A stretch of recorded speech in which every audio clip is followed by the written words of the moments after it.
Warahmatullahi wabarakatuh.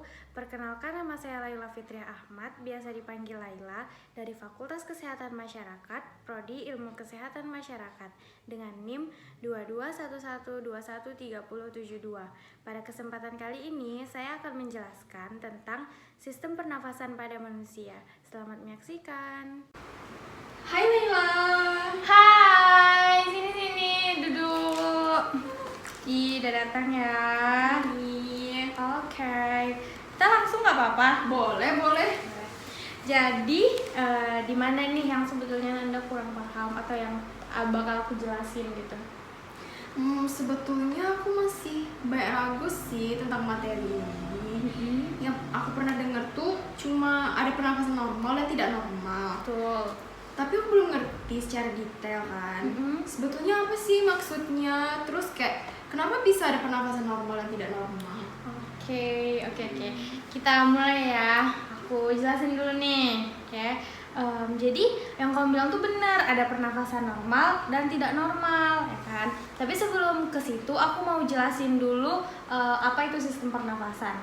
Jadi sistem pernafasan itu adalah sebuah sistem di dalam tubuh manusia yang biasa disebut dengan respirasi.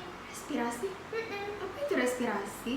Oke, respirasi itu merupakan pertukaran O2 dan CO2 yang terjadi di paru-paru, khususnya di alveolus. Dan di sini ia berfungsi untuk membantu dalam proses metabolisme sel. Lalu gimana dengan mekanisme pernapasannya? Oke, mekanisme pernapasannya ya. Jadi itu tuh dimulai dari pertama, ketika narik napas atau inhalasi tuh diafragma dan otot-otot di antara tulang rusuk akan berkontraksi dan meluaskan rongga dada sehingga paru-paru bisa mengembang dan terisi udara. Terus, udara masuk lewat hidung dan mulut, kemudian melewati proses penyaringan partikel kecil oleh rambut hidung dan menuju ke trakea atau ke batang tenggorokan. Terus, udara dari trakea masuk ke paru-paru melewati saluran pernapasan yang disebut juga dengan bronkus dan bronkiolus, kemudian berujung di alveolus. Terus, ketika udara udah nyampe di alveolus nih, terjadi proses pertukaran antara oksigen dan karbon dioksida pada pembuluh darah kecil yang bernama kapiler. Terus tuh kalau oksigen udah masuk ke dalam kapiler, kemudian menumpang sel darah merah menuju ke jantung untuk disebarkan ke seluruh tubuh. Di saat yang bersamaan, karbon dioksida masuk dari kapiler ke rongga paru. Setelah pertukaran oksigen dan karbon dioksida selesai, otot diafragma dan tulang rusuk kembali rileks dan rongga dada kembali seperti semula. Terus tuh udara yang mengandung karbon dioksida pun terdorong dari alveolus menuju ke bronkiolus, bronkus, trakea hingga dia keluar menuju hidung. Terus di sini tuh ada pernapasan dada sama pernapasan perut ya kan?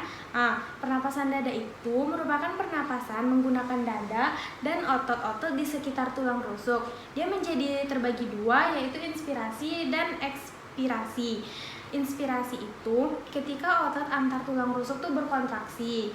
Terus dia tuh ciri-cirinya atau kayak prosesnya tuh rongga dada membesar, tekanan udara rongga dada mengecil, paru-paru membesar dan kemudian udara masuk. Terus ekspirasi, otot antar tulang rusuk relaksasi, rongga dada mengecil, tekanan udara rongga dada membesar, paru-paru mengecil dan udara keluar.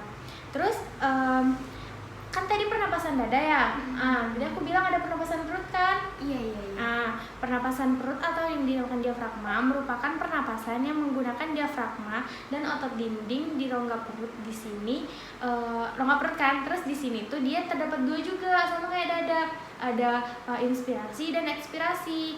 Inspirasi itu otot diafragma kontraksi, diafragma mendatar, rongga dada membesar, tekanan udara rongga dada mengecil, paru-paru membesar dan udara masuk. Terus ekspirasi itu otot diafragma relaksasi, diafragma melengkung, rongga dada mengecil, tekanan udara rongga dada membesar, paru-paru mengecil dan udara keluar. Terus tadi kamu ada bilang kan pernafasan normal dan pernafasan tidak normal. Yang pertama nih, aku jelasin tentang pernafasan normal, yang artinya pernafasan itu terjadi ketika ada manusia dewasa memiliki pernafasan dengan frekuensi 16-24 kali per menit dalam masa santai. Masa santai? Masa santai itu apa sih? Jadi masa santai itu bisa dibilang di sini tuh eh, dia tidak melakukan kegiatan yang berat. Jadi contohnya tuh kayak kita duduk, tidur dan lain-lain. Gimana ya bilangnya tuh kayak ciri-ciri dari pernapasan normal ini merupakan pernapasan yang lambat, terus teratur dan hanya keluar dari keluar masuk lewat hidung ya kan. Jadi kayak apa namanya, kayak kita tuh biasa bernapas gitu loh, kayak santai kan, duduk, tidur, nah gitu. Terus bernapas lewat diafragma. Terus tidak terlihat usaha fisik untuk bernapas, tidak terdengar dan tidak ada menarik napas dalam-dalam. Jadi kita nggak perlu kayak terus nggak gitu kayak bisa lari itu tuh kalau normal. Jadi kayak ya udah santai aja, kayak kita nggak ngelakuin aktivitas berat. Terus apa, kita nggak sesak juga gitu. Oh gitu. Nah terus kalau pernapasan nggak normal itu gimana? Oke, tadi pernapasan normal. Berarti kalau pernapasan nggak normal tuh bisa dibilang kebalikannya gitu loh. Jadi pernapasan tidak normal itu terjadi ketika manusia dalam masa santai memiliki frekuensi bernafas kurang dari 16 dan lebih dari 24 kali per menit. Jadi pada umumnya pernapasan tidak normal ini sering terjadi di kegiatan kita sehari-hari yang ditandai dengan bernafas melalui mulut, menguap, bangun dengan mulut kering dan lain-lain. Oh gitu ya. Tapi biar aku lebih paham nih, boleh nggak aku minta contoh kasus tentang pernapasan tidak normal itu gimana? Boleh banget. Contoh pernapasan tidak normal ya. Aku pilih asma deh. Asma. Kamu tahu nggak asma itu apa? Asma itu gimana sih sebenarnya?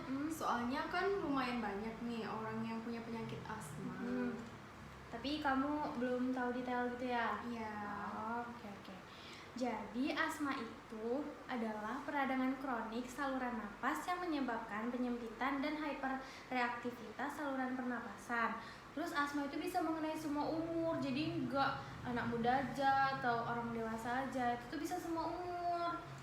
Terus tapi dia lebih seringnya pada usia anak-anak dan dewasa muda. Kayak kita tuh bisa loh sebetulnya kena, jadi jangan kayak sepele kita nggak bisa kena. Nah terus asma ini bisa juga karena faktor keturunan, dan biasanya asma ini dibarengi dengan penyakit lain atau kayak alergi lain gitu. Lalu penyakit asma ini tidak bisa hilang, tapi dia bisa kontrol agar dia tuh tidak datang. Gitu ya Laila. Berarti asma ini bisa terkendali nggak ya? Kayak yang aku bilang tadi kan, sebetulnya asma ini bisa terkendali supaya dia nggak kambuh lagi. Nah, gimana kita lihat bisa terkendali itu? Kita bisa lihat dalam 4 minggu terakhir, di mana yang pertama tidak pernah terbangun malam hari karena gejala asma yang tiba-tiba kambuh tadi. Terus yang kedua, gejala asma yang timbul kurang dari 2 kali dalam seminggu. Misalnya yang biasanya seminggu berapa kali, nah kalau terkendali itu dia kurang dari 2 kali ya kan. Terus obat pereda jarang digunakan dari dalam 2 kali seminggu yang tadi, karena asmanya kurang dari 2 kali dalam seminggu, otomatis obatnya juga jarang digunakan kan. Nah bisa kita lihat tuh dari situ. Terus aktivitas tidak terganggu karena asma, jadi kayak pokoknya beda banget lah sama pas dia asma keganggu, terus masih banyak pakai obat, terus keganggu aktivitasnya kayak gitu. Nah tapi kalau asma ini nggak terkendali ya, itu tuh apa sih yang bakalan terjadi sama penderitanya?